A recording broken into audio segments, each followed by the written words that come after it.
It is official. I have reached 1 full year of daily meditation. 365 days. I have meditated for the past 365 days.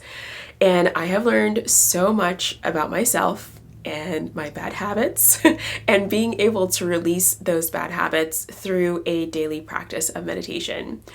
So join me for the breakdown of how to stick to meditation daily and the things that are going to help you most in sticking to a daily meditation practice, plus the kind of benefits that you can experience.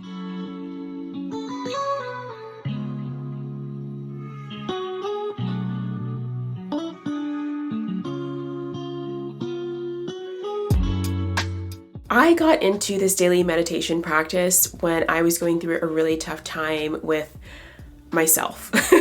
I was overworking myself. I have my own business and I was starting an online course. I was starting a group coaching program and I was seeing clients one-on-one. And I was like doing everything in my business and I was overwhelmed, overworked, completely stressed out. My body was not having it. My nervous system was shot. My menstrual cycles were starting to get really painful again because of the amount of stress that I was putting on myself. It was really, really bad. I was really not taking care of myself. And I knew that I needed to do something different. So for some reason, I just downloaded the Insight Timer app and I was like, okay, let me just try and find something to help me. And I think I started out with doing some yoga nidra for sleep, and that was really helpful. And Insight Timer has this way of keeping you going with meditation, which is one thing I really like about that app. And this is not a sponsored video at all. I just really love Insight Timer as a really amazing app for meditation and daily meditation. My meditation practice started with me just laying in bed, opening up the Insight Timer app and doing my meditation literally while I was still laying in bed. I did not have the energy to get out of bed. I didn't have the vitality at that point because I was so depleted because of the way I was overworking myself. So for me, meditation started out with just laying in bed and listening to a guided meditation where I didn't have to do much of anything. And that's what it took for me to get started. And it was really tough for me at that time to get out of bed in the morning. And eventually I got to the point after I would say about a month where I was getting out of bed in the morning and I would go and sit on my yoga mat and do my morning meditation, and it was still doing the guided meditations that was helping me the most. And then it evolved.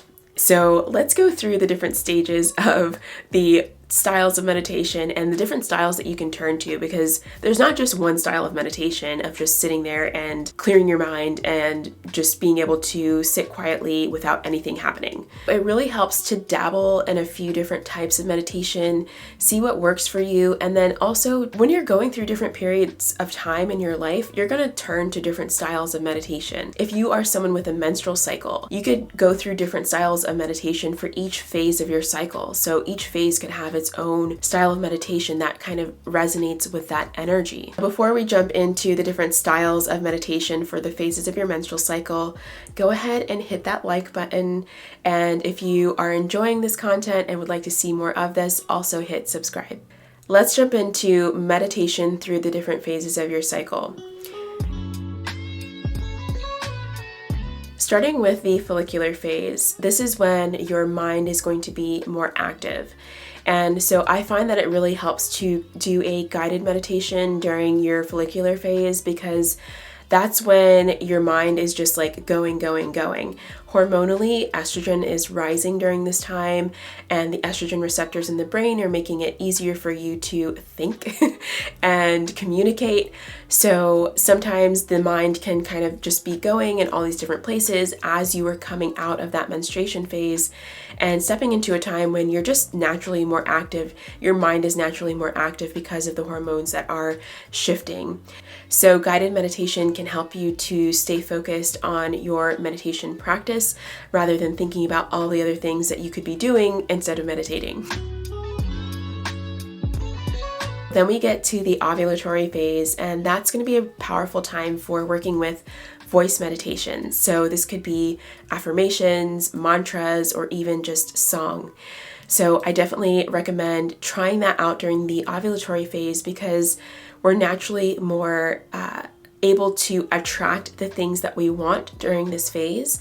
So working with a mantra or working with an affirmation is going to be really powerful because you're already in that magnetic ovulatory Empress kind of energy.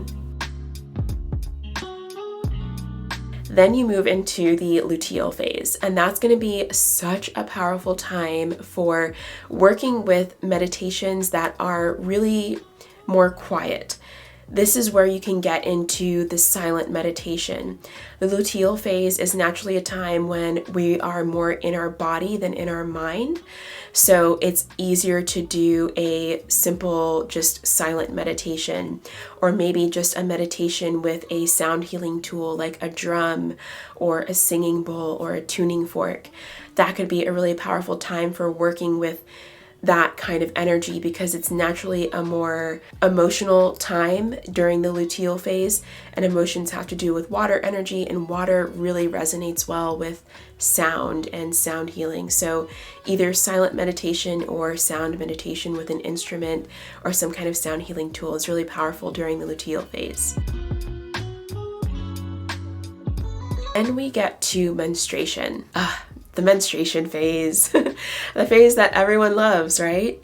Well, menstruation phase is probably one of the most misunderstood phases of the menstrual cycle, and it's a time when we are a really open channel, when we're receiving a lot of messages from nature, from the world around us, and we're also releasing a lot. So I find that the menstruation phase does really well with nature-based meditations, either through a guided meditation that is focused on something that is nature-based, like meditating with a tree or a plant, or actually going outside into nature, meditating with plants or trees, meditating with the sun or with the moon, or a focused meditation on like a planet. So doing like a planetary meditation with Jupiter or Venus or whatever you're feeling most called to. So those are the different ways that you could work with meditation through the phases of your menstrual cycle. And I highly encourage you to try this way of meditation out. I find that it really helps to incorporate meditation in a cyclical way, whether you have a menstrual cycle or not, because it does help with consistency. Even if you don't have a menstrual cycle, we all go through phases. We're not just linear, just always in one kind of energy and vibration beings. You know that. You experience different energy levels throughout the day. You experience different feelings throughout the day. You experience different states of mind throughout the day. And it's not just this like woo-woo energy shift kind of thing. It is actually a shift of hormones in the body. And your hormones dictate how you feel, how you think, how you act. Because if you think about it, like if you're hungry, that is because of the hormone ghrelin. Ghrelin is the hormone that makes you feel hunger and it makes you go out and get some food.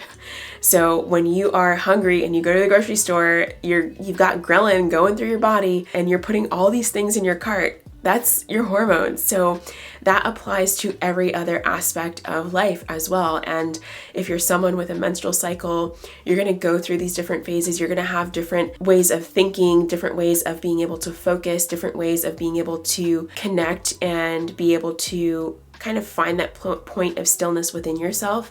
It's going to take different pathways to get there through the different phases of your menstrual cycles. So try exploring those different pathways to meditation and balance and peace and harmony with your headspace to help you stick with daily meditation. So what did I experience through my meditation journey? Well, I definitely was able to release some of the bad habits that I had around work and be able to recognize when those habits were coming up.